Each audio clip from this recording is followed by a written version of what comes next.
warahmatullahi wabarakatuh.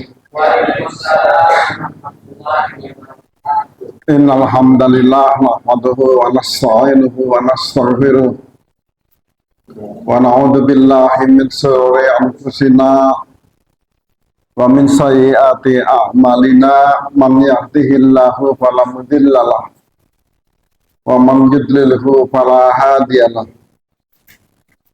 Asyhadu an la ilaha illallah wahdahu la syarikalah wa asyhadu anna Muhammadan abduhu wa rasuluh. Allahumma shalli wa sallim ala Muhammad wa ala ali Muhammad. Wa qala Allah ta'ala fi kitabihil karim, a'udzu billahi minasy syaithanir rajim. Ya ayyuhalladzina amanu ittaqullaha haqqa tuqatih wa la tamutunna illa wa antum muslimun. Ya ayyuhan nasu ubudu rabbakumul ladzi khalaqakum min nafsin wahidah wa khalaqa minha zawjaha wa bassa minhuma rijalan katsiran wa nisaa'a wattaqullaha alladzi tasaaluna bihi wal arham innallaha kana 'alaikum raqiba. Amma ba'd. Wa inna asdaqal hadits kitabullah wa khairal hadyi hadyu Muhammadin sallallahu alaihi wasallam wa syarrul umuri muhdatsatuha wa kullu muhdatsatin bid'ah wa kullu bid'atin dalalah wa kulla dalalatin finnar. Hanya kepada Allah subhanahu wa ta'ala segala puja dan puji kita panjatkan. Salawat dan salam semoga Allah limpahkan kepada beliau Nabi Muhammad sallallahu alaihi wasallam beserta keluarganya, para sahabatnya, dan insya Allah termasuk kita yang ada di sini. Amin. Bapak-bapak, ibu-ibu, jamaah pimpinan cabang Harjamukti beserta pengurus yang saya hormati, alhamdulillah pada pagi hari ini kita masih bisa memakmurkan PCM Harjamukti sekaligus memakmurkan Masjid An-Nur Sangkana. Ibu-ibu sudah sarapan semua, Bu? Ada yang belum? Kalau belum, ini ada disiapkan sarapan. Kalau ibu-ibunya belum, apalagi bapak-bapaknya. Biasanya yang menyiapkan sarapan itu adalah ibu-ibu. Di sini silakan Pak Bu. Ada snack, ada minuman, ada kopi dan lain sebagainya. Bapak Ibu masih ingat waktu saya ngisi beberapa bulan yang lalu ya, Pak Yandi ya, masalah amalan pranikah. Masih ingat Bu? Nah, lupa ya, udah lama. Nanti insya Allah Bu, setelah materi ini ada beberapa pertanyaan dan berhadiah, door prize lumayan. Makanya harus perhatikan. Barangkali saya di akhir materi nanti menanyakan apa yang saya sampaikan. Ibu siap ngacung, Bapak siap ngacung. Siapa yang masih ingat amalan pranikah ngacung? Alhamdulillah. Pak Udin. Masih ingat Pak Udin? Pranikah ada 3 amalan. Sebutan model apa-apa? Nador, khitbah, taruh. Asal Pak Yandi, apa dulu? Wah, ini kasihan gak dapat orang. Sebenarnya Pak Udin ini serius sekali ya. Saat luar biasa nih. Sekarang masih ada dokter nanti kalau setelah materi.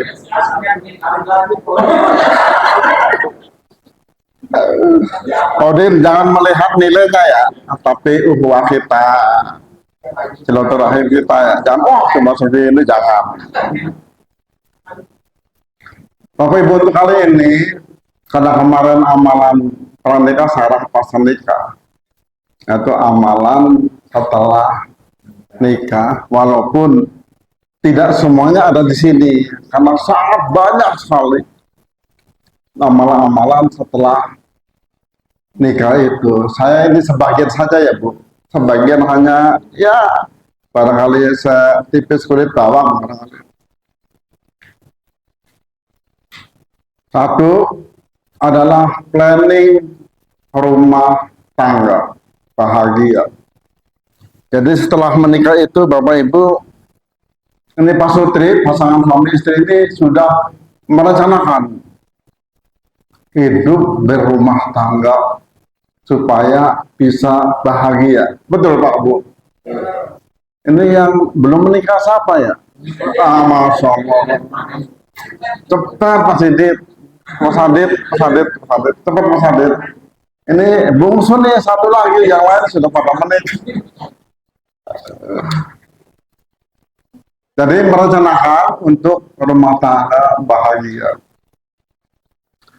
Kita harus paham dulu Bu, ketika membicarakan rumah tangga itu, apa sih rumah tangga itu? Tarif ataupun arti rumah tangga itu apa?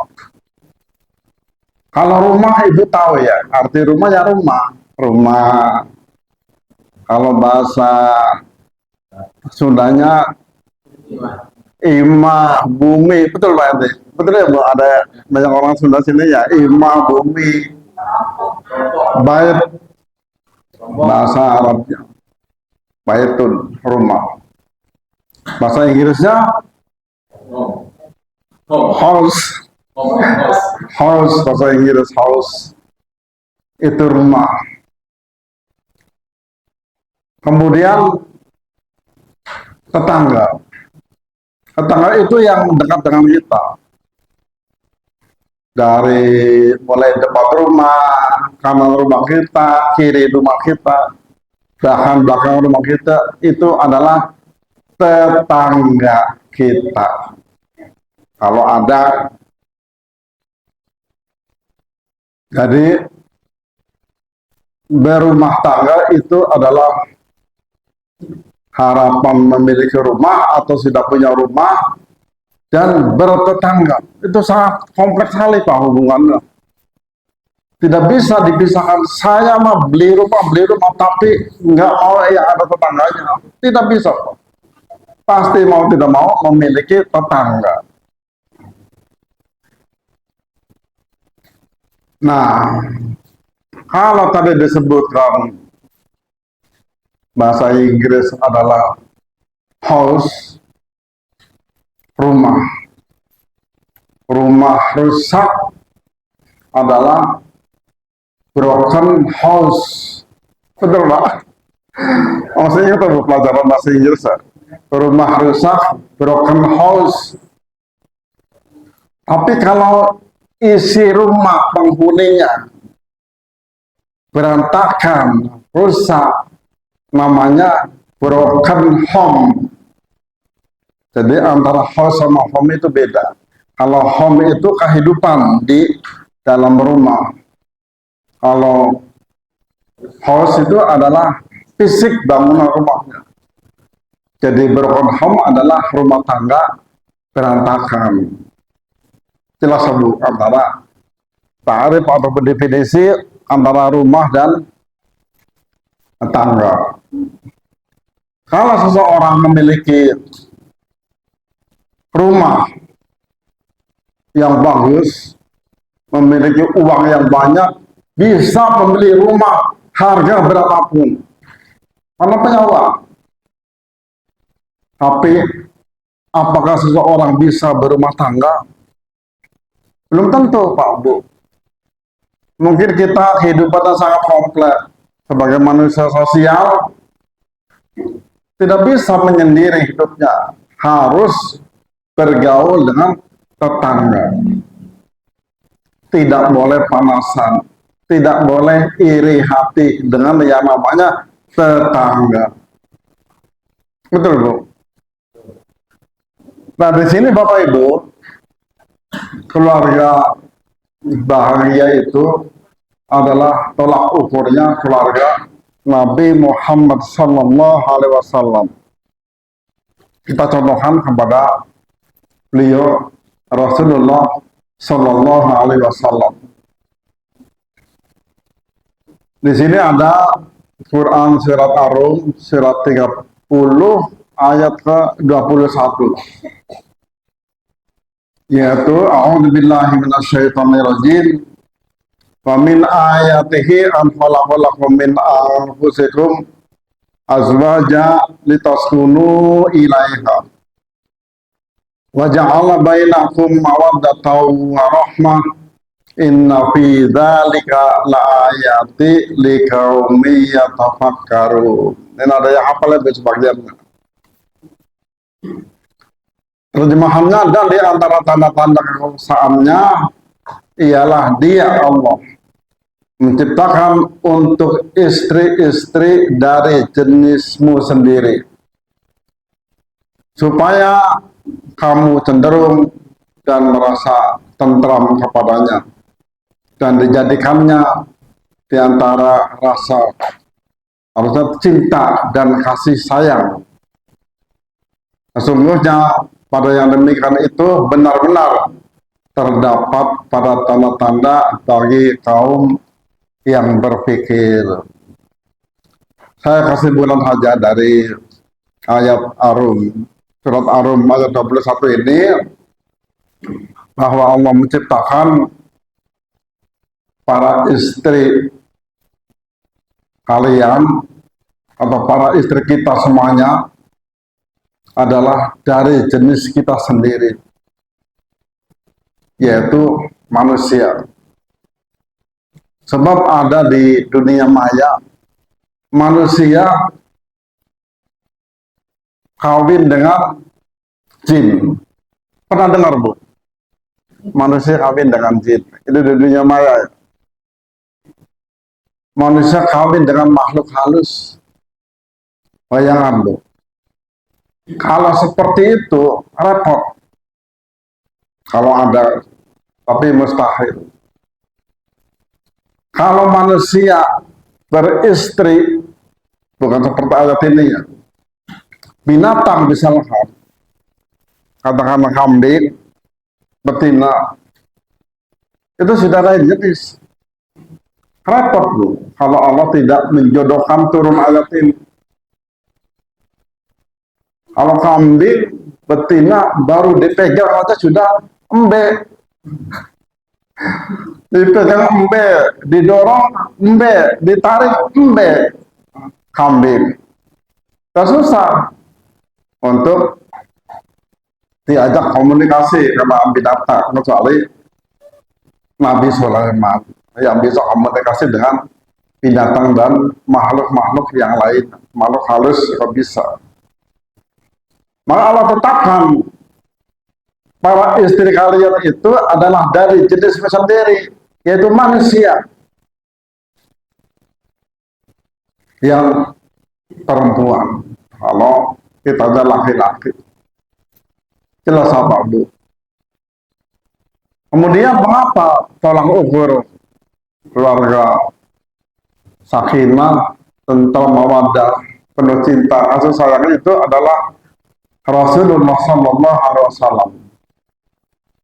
Karena Allah sendiri telah berfirman di dalam surat Al-Ahzab, yaitu surat ke-33 ayat ke-21.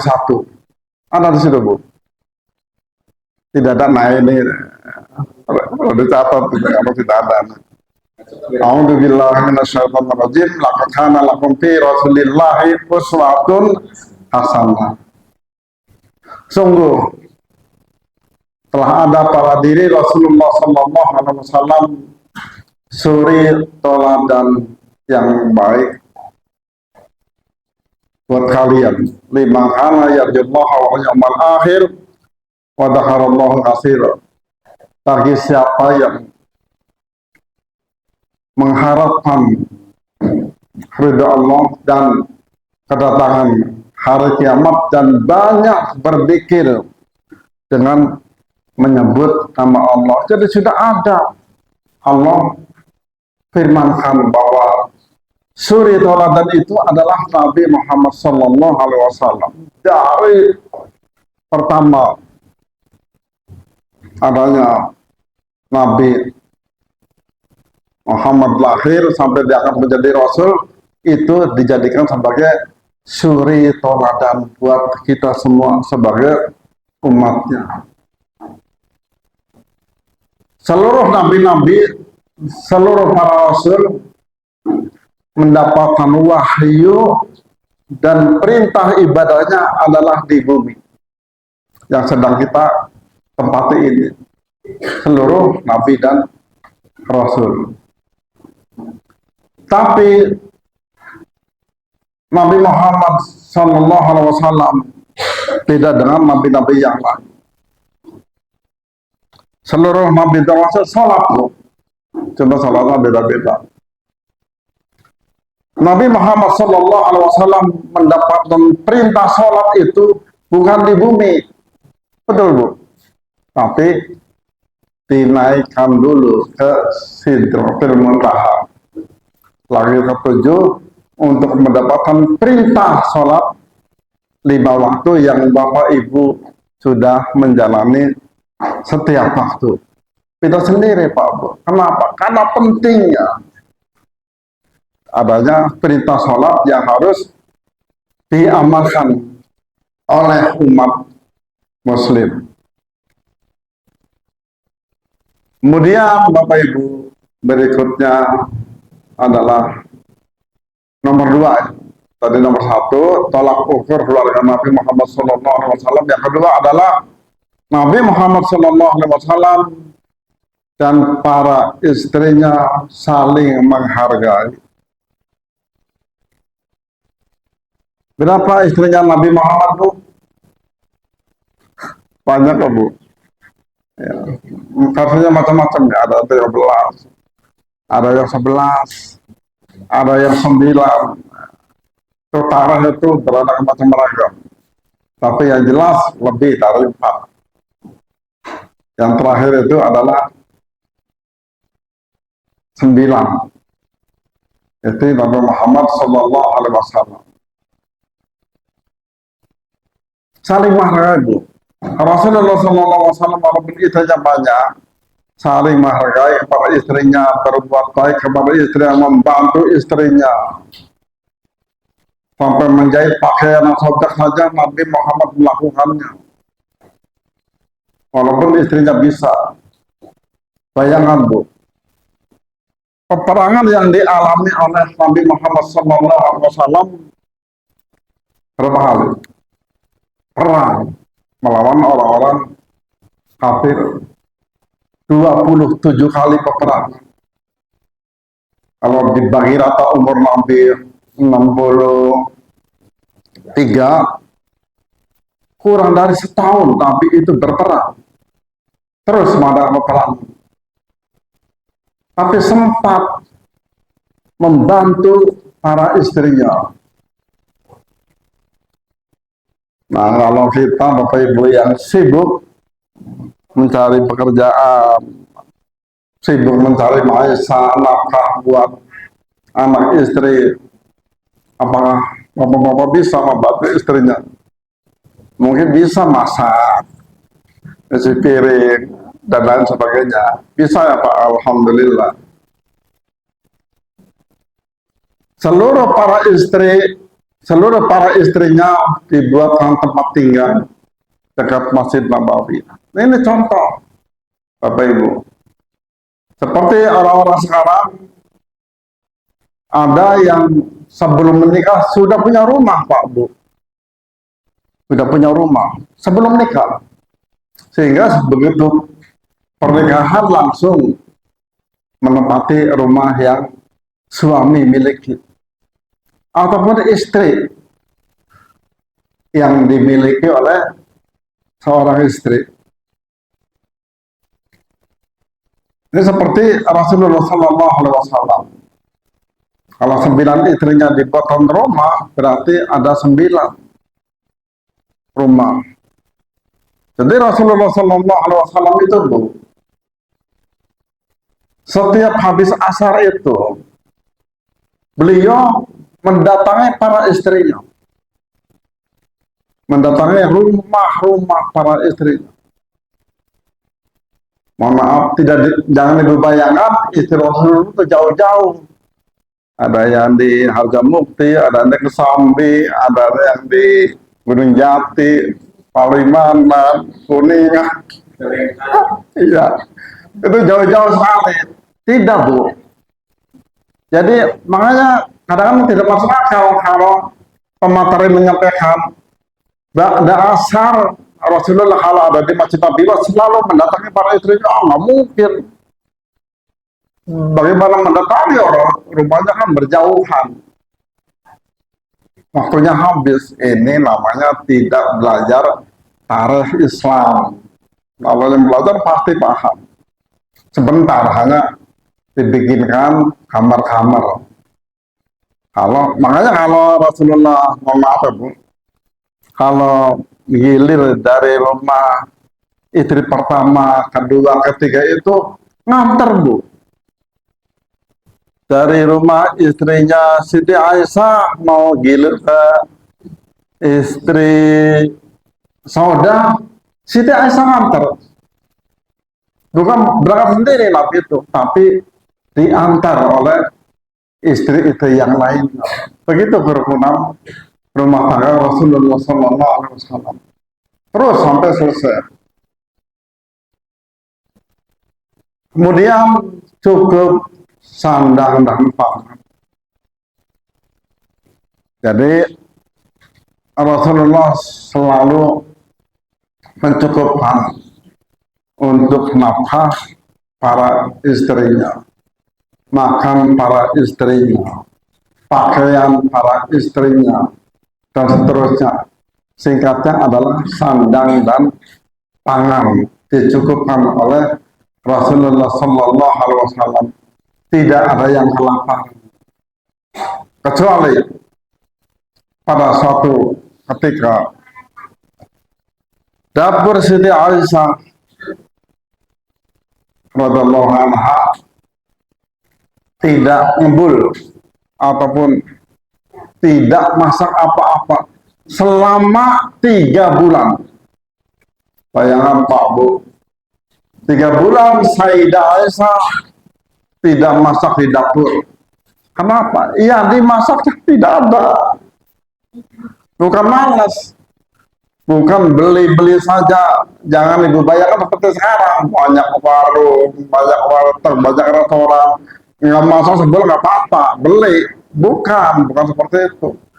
Tidak ada yang dimasak selama 3 bulan.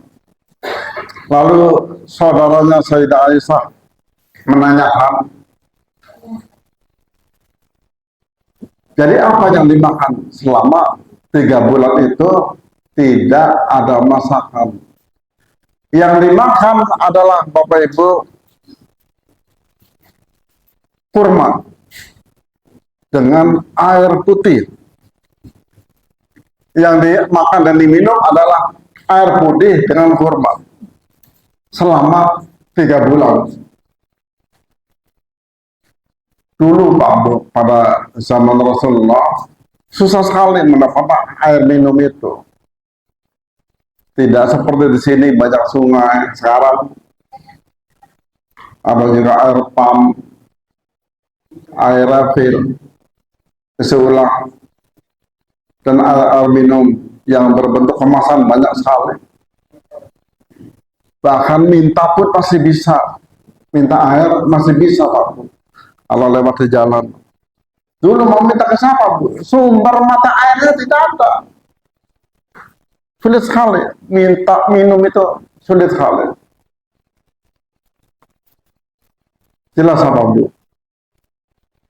Kemudian yang kedua adalah kehidupan di dalam rumah. Larangan yang pertama dan nomor 1, larangan saling membuka aib antara suami dan istri, ataupun biasa disebut dengan ghibah. ngerumpi.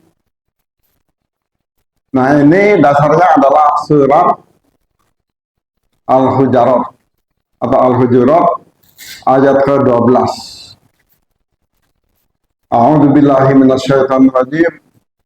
Ya ayyuhalladzina amanu ijtanibu katsiran minadh-dhanni inna ba'dadh-dhanni ismun wa la tajassasu wa la yaghtab ba'dukum ba'da ayuhibbu ahadukum ayyakula lahma akhihi ma tafahharitumu wattaqullah innallaha tawwabur rahim.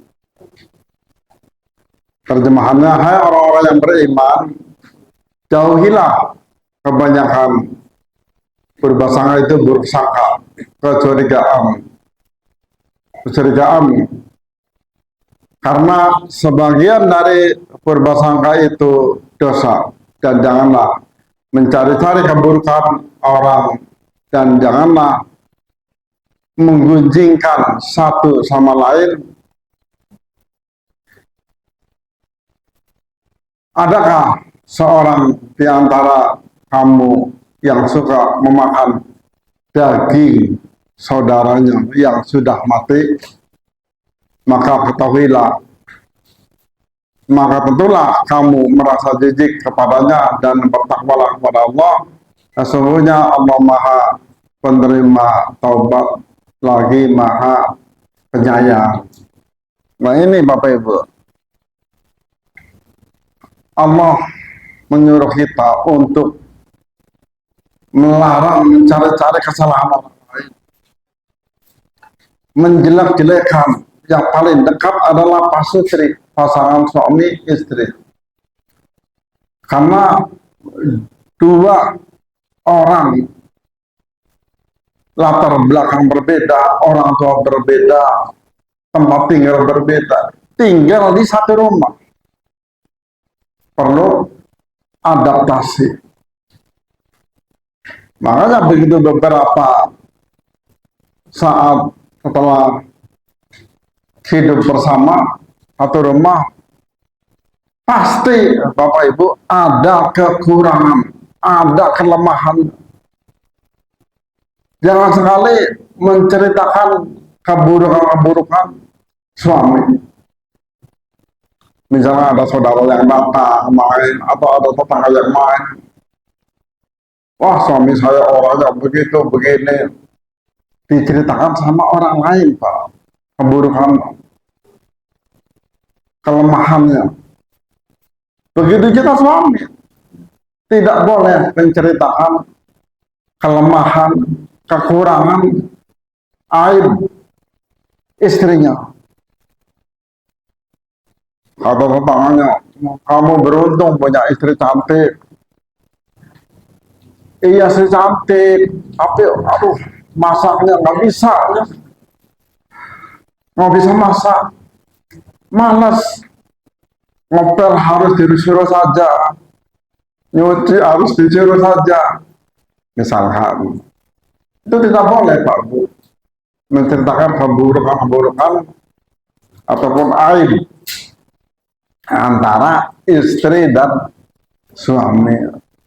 Kalau di depan suami baik, di luar suaminya pergi, baru dia kadang-kadang main ke tetangga, mohon maaf, main tetangga membicarakan sesuatu, apa saja diobrolin. Ini lebih baik tidak usah demikian. Walaupun gimana juga adalah suami, ibu. Walaupun gimana juga adalah istri, bapak-bapak. Jadi Allah mengingatkan untuk tidak berbuat yang demikian. Kemudian Bapak Ibu, memenuhi yang kedua ya, memenuhi nafkah lahir dan batin. Dipenuhi Pak. Suami itu berkewajiban untuk menafkahi anak istri. Wajib hukumnya. Bagaimana Pak kalau misalkan istrinya yang mohon maaf PNS, kemudian suaminya yang swasta. Yang namanya swasta kadang-kadang di PHK, kadang-kadang nganggur, atau tidak menentu penghasilannya. Kalau memang demikian, maka itu adalah kelebihan dari seorang istri. Dan seorang istri harus bersabar dengan menerima keadaan suami yang seperti itu. Tetap, walaupun berapa penghasilannya, adalah seorang suami wajib menafkahi istrinya. Walaupun penghasilannya lebih besar daripada istrinya, mamanya, tetap wajib.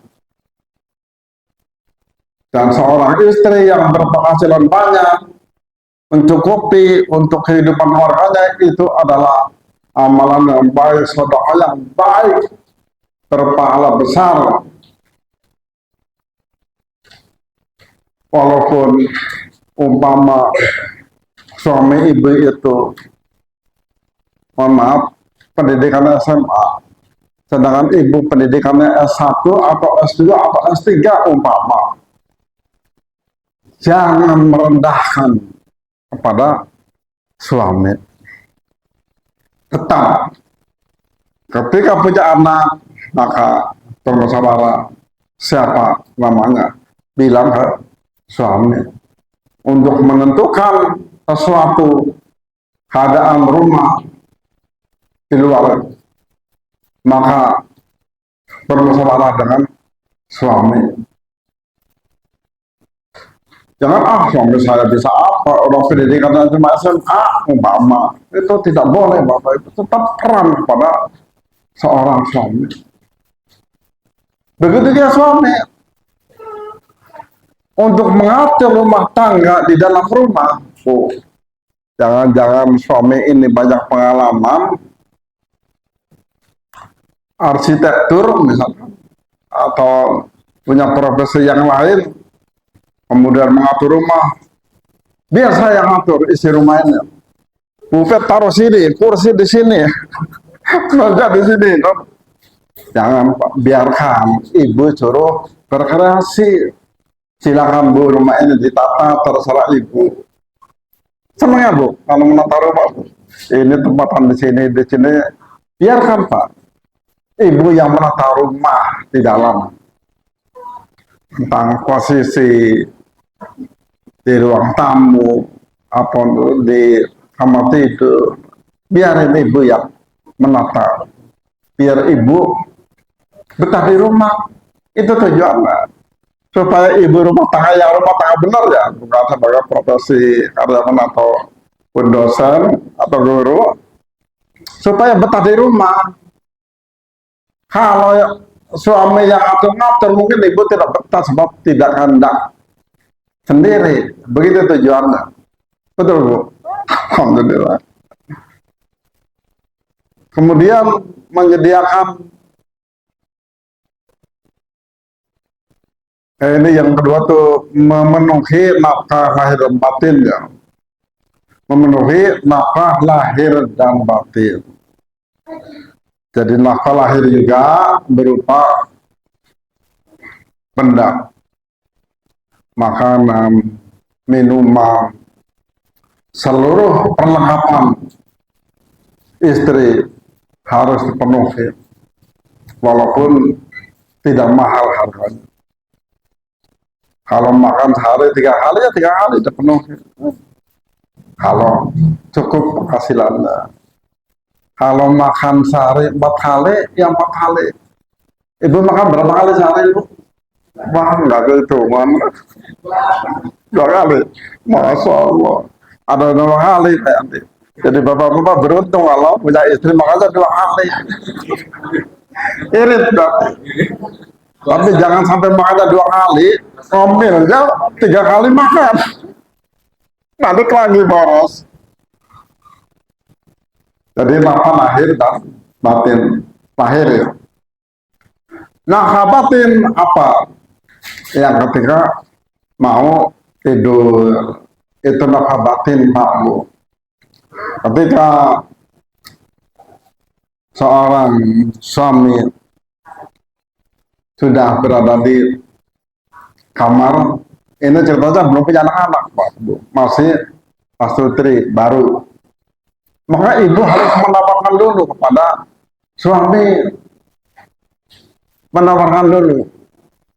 Dan itu sebaik-baik istri. Jangan sampai melengos, bahasa Jawanya itu.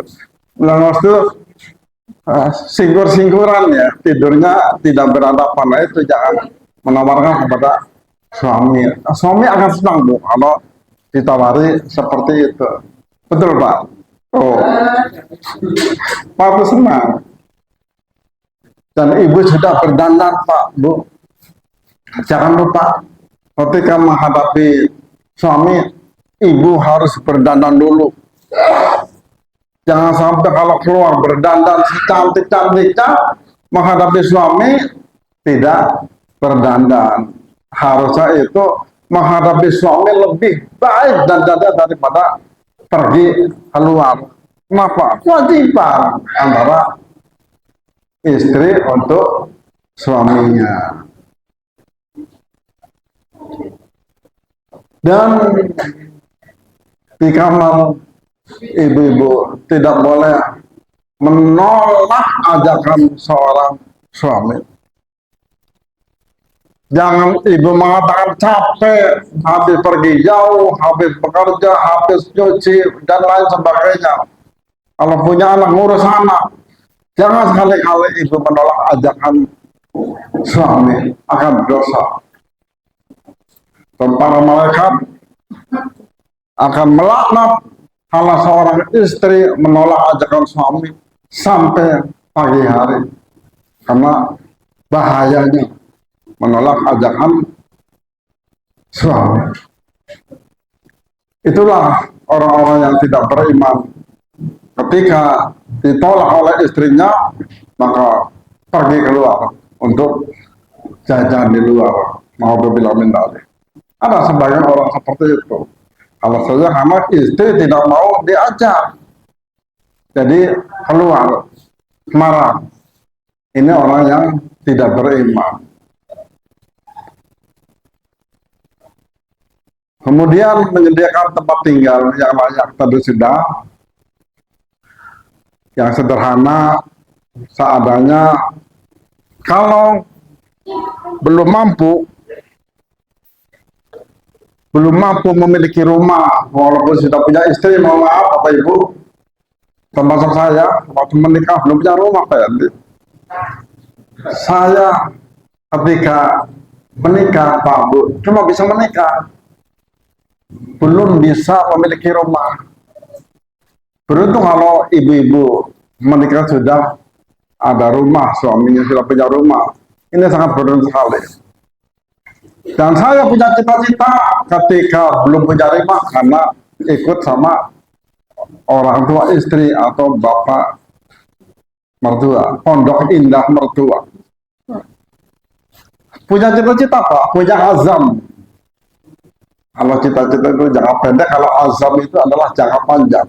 Punya azam, ya Allah, berdoa terus setiap habis sholat, mudah-mudahan saya diberikan rumah ketika punya anak 3. Tapi ada tahapan, Pak. Saya berdoa terus menerus, semoga Allah memberikan rumah kepada saya ketika saya punya anak 3. Akhirnya dalam perjalanan, Pak, lebih cepat dari yang saya minta. Baru punya anak 2, saya sudah diberikan oleh Allah sebuah tempat tinggal yang sangat sederhana sekali, seperti rumah Nabi. Berapa rumah Nabi ukurannya, Pak Bu? Ada yang tahu? Rumah Nabi itu, Pak Bu, 4 kali 6 meter. Bayangkan, Pak, kehidupan seorang presiden, seorang Nabi, Rasul, rumah luasnya 4 kali 6. Makanya ketika ada tamu, para sahabat di situ. Ketika makan di situ, Pak Bu. Ketika sholat tahajud, sholatul lail di situ tempatnya. Jadi kalau ada tamu ya di situ, kalau sholat sunnah, sholatul lail, sholat malam ya di situ, tahajud di situ, tidur di situ Pak Bu. Makanya Siti Aisyah ketika Nabi sholat itu sedang tidur melonjor kakinya di tempat sujud Nabi, karena tidak ada tempat lain. Kalau sekarang beruntung Bapak Ibu, musola di rumah ada, kamar mandi ada, ruang tamu ada, dapur ada, kamarnya banyak, betul Pak. Beruntung Nabi 4 kali 6. Saya bikin rumah 4 kali 6 Bu. Sampai genteng saya itu bisa kepegang Pak, karena rendahnya. Kemudian berkembang, mohon maaf, alhamdulillah menjadi luas. Jadi 4 kali 6 itu sekarang sudah 400 meter. Yang tadinya 4 kali 6 pas-pasan gendeng bisa dipegang, sekarang sudah 3 lantai. Tapi sudah capek dan turun. Jadi harus mengikuti sunnah dulu Bu, kalau mau berkembang. Dan saya cita-cita punya anak 5, ternyata Allah kabulkan cuma 2. 4 kali melahirkan, yang 2 keguguran, yang 2 jadi cuma 2. Nah itu Bapak Ibu. Jadi penting sekali antara sandang dan pangan. Bapak Ibu, ketika tinggal di rumah Pondok Indah Mertua, itu banyak permasalahan Bapak Ibu. Banyak sekali masalah yang ditahan-tahan oleh terutama seorang istri yang tinggal di rumah orang tuanya suami. Makanya kadang-kadang begitu suami datang ngobrol dengan istrinya, ngobrol dengan istrinya, menceritakan sesuatu. Nah ini larangan membuka HP ketika ngobrol dengan suami. Bapak Ibu, ini kadang-kadang pemicu rumah tangga bisa pertengkaran. Ketika suami datang, ibu curhat sama suami, ngobrol ngalor ngidul. Kemudian suami cerita, maka ibu jangan salah kali buka HP. Ini masih mudah-mudahan. HP matikan atau HP taruh tempat yang jauh atau di silent. Jangan sampai suami lagi ngobrol, ibu aktif. Iya mas, tapi ini matanya ke HP. Jangan, konsentrasi ke suami, lihat wajahnya suami ketika suami ngobrol ataupun pulang dari kerja atau di waktu-waktu yang lain. Ini penting sekali. Sambut suami ketika baru datang dari pekerjaan, dari mana saja harus disambut bahwa ini adalah suamiku yang paling ganteng. Sambut Bu dengan senyuman. Dan kalau kerjanya jauh, luar kota ataupun perlu waktu beberapa saat, 1 jam, setengah jam dari pekerjaan, kasih tahu yang namanya, mohon maaf, kalau swasta kan jam kerjanya tidak sama ya, ada yang kadang-kadang lembur dan lain sebagainya. Kasih tahu, nah, istri, mas sebentar lagi akan datang. Supaya apa? Supaya siap-siap dandan ibu tuh. Jadi suami datang itu sudah cantik. Jangan sampai masih pakai daster. Ibu sedang pakai daster itu enak adem atau adem. Jawabannya hanya sama ya, enak Pak pakai daster. Dan kesenangan dasternya adalah yang bolong. Atau ini jangan Bu. Ibu bikin cantik, bikin seksi di hadapan suami. Jangan pakai daster bolong. Ganti Bu, yang belum, yang baru, minta ke suami. Supaya menarik. Bayangkan Pak Bu, suami selama di pekerjaan banyak melihat wanita-wanita yang seksi, yang pakaian itu tidak islami, mudah-mudi, lihat tampilan tayangan seperti itu Bu di jalan. Suami ini matanya mata nggak bisa ditutup, kelihatan. Sedangkan lihat istri misalnya sampai rendah, aduh, ini dengan profil sana ini. Nah itu, jangan salah diri Bu, mulai salah. Kemudian yang keenam, tanggapi ketika istri curhat. Kadang-kadang istri baik tinggal di rumah mertua, ada ibu mertua, ada bapak mertua, itu banyak permasalahan dan curhat kepada suami.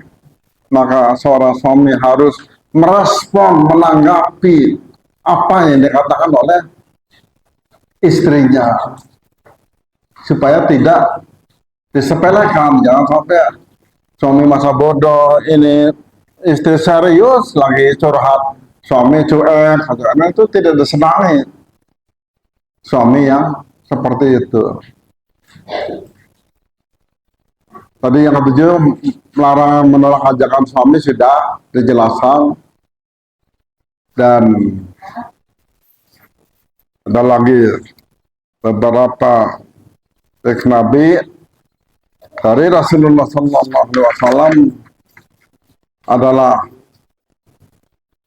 wanita itu lemah agamanya secara umum Pak Bu. Jadi seorang wanita itu lemah agamanya. Mengapa Rasulullah bersabda seperti ini? Coba kita buktikan. Ketika sedang haid, ibu boleh puasa? Tidak boleh. Ketika sekarang haid, apakah ibu boleh sholat? Tidak boleh. Ketika sedang haid, apakah ibu boleh berhubungan intim dengan suami? Tidak boleh. Berarti Bu, kelemahan seorang istri itu adalah tidak bisa sholat ketika haid, tidak bisa berhubungan dengan suami ketika haid. Betul Pak Bu? Dan juga apa tadi? Tidak boleh berpuasa. Sedangkan suami tidak ada Pak, seperti seorang wanita tadi, tidak punya haid. Jadi terus sholat sepanjang masa selagi sehat akalnya. Terus puasa, tidak berhalangan apa-apa. Nah itu Bu, makanya Rasulullah itu seorang wanita itu adalah lemah agama. Ibu-ibu harus menerima, bukan berarti merendahkan, memang kenyataannya seperti itu. Juga seorang suami jangan sampai melihat istri orang lain ataupun wanita lain lebih cantik daripada istrinya. Yang namanya cantik itu relatif. Bisa dikatakan iya, bisa dikatakan tidak. Jangan sampai rumput di rumah tetangga lebih hijau daripada rumput di rumahnya sendiri. Artinya apa? Merasa tertarik dengan tampilan wanita lain.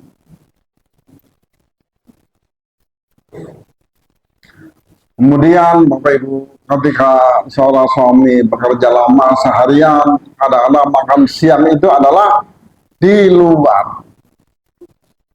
Ketika bapak-bapak bekerja yang masih aktif, makan siang di luar, maka tolong sisakan, kalau ibu tidak masak, sisakan apa yang bapak makan dibawa pulang ke rumah, kalau memang tidak basi.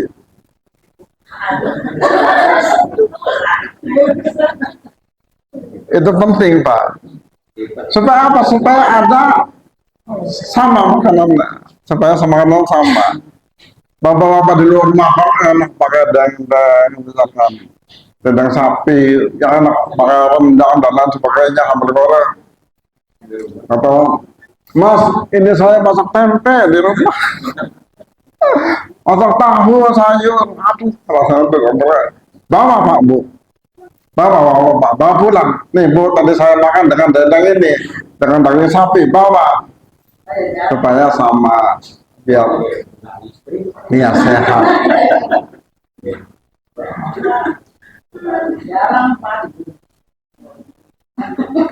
Bahkan Bapak Ibu, yang namanya nafkah materi itu kadang-kadang naik turun, plus minus. Kalau ibu libur, kadang-kadang, nah kalau bapak libur, kadang-kadang ibu malas masak, kadang-kadang juga masak tentang tidak tentu. Tapi Rasulullah Shallallahu Alaihi Wasallam bisa diambil contoh. Ketika Rasulullah Shallallahu Alaihi Wasallam habis takjiah, habis berkunjung ke orang yang meninggal, kemudian selesai takjiah pulang, menanyakan kepada Siti Aisyah, ya Aisyah, apakah ada sesuatu buat sarapan pada pagi ini? Maka jawab Sayyidah Aisyah, tidak ada ya Rasul, tidak ada makanan apa-apa, tidak ada yang bisa dimakan pada saat pagi itu. Apakah Nabi marah? Tidak. Kalau orang sekarang, masa sudah jam 10 tidak ada makanan sana. Soalnya Nabi takziah, si anu meninggal. Nah, kamu harus menyiapin minum air manis apa dan lain sebagainya. Tapi Rasulullah tidak. Pak ini so'im. Kalau sesungguhnya aku sekarang puasa. Nabi bersabar, tidak marah. Ketika bertanya kepada Sayyidah Aisyah, tidak ada yang dimakan untuk sarapan. Maka kalau begitu aku sekarang puasa. Inilah dalil puasa sunnah boleh tidak niat sebelum subuh. Jadi boleh niatnya setelah subuh. Yang penting ibu jangan makan, jangan minum dulu. Boleh puasa sunnah tidak berniat sebelum subuh atau di malam hari. Dibolehkan. Ini contohnya dari hadis yang sahih.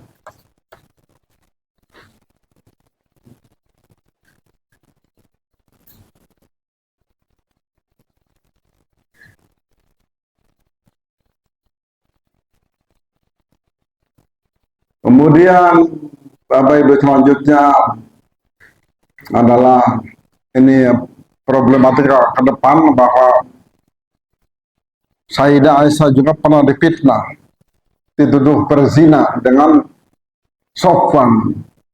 Sofwan itu adalah termasuk panglima perang. Sebenarnya panjang nanti lain waktu saja.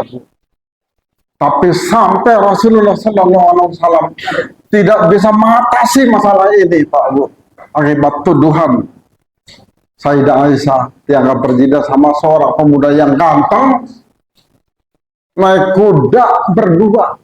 Bayangkan Bapak Ibu, di belakang lagi pasukan perang. Bayangkan pada zaman itu Bapak Ibu, pasukan perang di depan, Sayyidah Aisyah di belakang.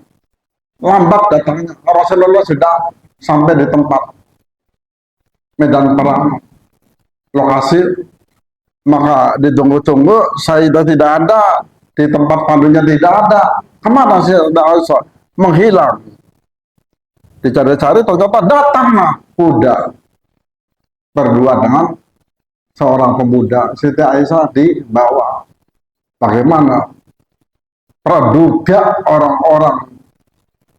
Kalau waktu perang itu Pak, bukan semua orang Muslim Pak. Awas. Jangan disangka yang berperang itu semuanya orang Muslim, orang kafir juga ikut berperang. Nah, ini jangan salah paham. Orang kafir juga ikut berperang membantu Rasulullah SAW. Mulai Abdullah bin Ubay bin Salul, gembong munafik itu ngompori pada Rasulullah SAW dan para sahabat bahwa Sofwan telah berzina. Bagaimana tidak berzina? Tuh lihat, datang belakangan berdua dengan Sayyidah Aisyah. Sementara sampai di sini cepat.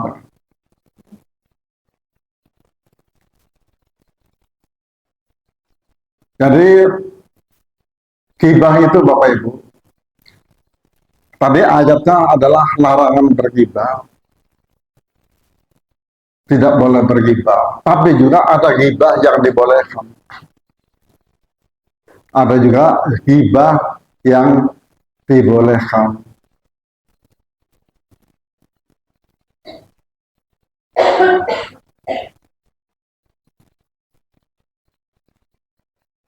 Dan ini Nabi juga berbudi pekerti yang luhur. Surat Al-Qalam, surat ke-68 ayat keempat. Wa innahu la'ala khuluqil adzim. Sesungguhnya dia adalah mempunyai budi pekerti akhlak yang luhur. Ini siapa? Allah yang berbicara dari firman-Nya, bukan Rasulullah Sallallahu Alaihi Wasallam. Kesimpulan dari materi sarah ini adalah cinta boleh pudar, cinta boleh hilang Bapak Ibu selama pernikahan, akan tetapi kasih sayang harus selalu ada. Mengapa? Karena cinta itu ada batasan, sedangkan kasih sayang selagi ibu sehat, mungkin ibu nuntun suami atau suami nuntun ibu ketika sakit, periksa ke rumah sakit, kontrol ke rumah sakit, dan seterusnya, itu adalah supaya tetap ada. Kecuali ada anak-anak yang mewakili. Waktu muda, kaya raya, mati masuk surga. Enak pisan, amin ya rabbal alamin. Terima kasih Bapak Ibu atas perhatiannya, dan saya mohon maaf barangkali ada tutur kata yang kurang berkenan di hati para bapak-bapak ibu semuanya. Insya Allah ke depan akan, kalau saya diberi umur panjang, bisa ngisi waktu di sini, masih banyak yang harus disampaikan masalah rumah tangga. Terima kasih Pak Edi.